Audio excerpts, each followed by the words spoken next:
Hi dears, ഞാനിന്ന് മക്കൾക്ക് ഇഷ്ടപ്പെട്ടുള്ള ഒരു റെസിപ്പി ആയിട്ടാണ് വന്നിട്ടുള്ളത് കേട്ടോ. അപ്പോൾ സോയാബീനാണ്. അപ്പോൾ സോയാബീൻ മിനി സോയാബീൻ ആട്ടോ. അപ്പോൾ അത് നമുക്ക് നല്ലോണം ഒന്ന് കഴുകി തിളച്ച വെള്ളത്തിലിട്ട് നല്ലോണം പിഴിഞ്ഞെടുത്തിട്ട് അതിലേക്ക് കാശ്മീരി ചില്ലി പൗഡറും ഗരം മസാല, കുരുമുളക് പൊടി, കുറച്ച് ചിക്കൻ മസാലയും കൂടെ ചേർത്ത് നല്ലോണം മിക്സ് ചെയ്ത് കൊടുക്കുക. അതിനുശേഷം അതിലേക്ക് 1.5 ടീസ്പൂൺ കോൺഫ്ലോറും കൂടെ ചേർത്തിട്ട് നല്ലോണം മിക്സ് ചെയ്തിട്ട് മാറ്റി വെക്കുക.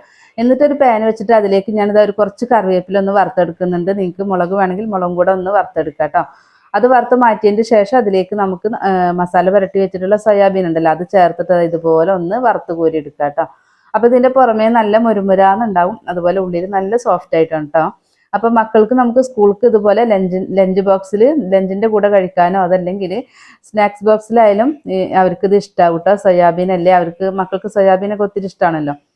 അത് സോസിൻ്റെ കൂടെ കഴിക്കാനാണെങ്കിലും അടിപൊളിയാണ് കേട്ടോ. അപ്പോൾ ഒന്ന് ട്രൈ ചെയ്ത് നോക്കൂ കേട്ടോ. Thank you.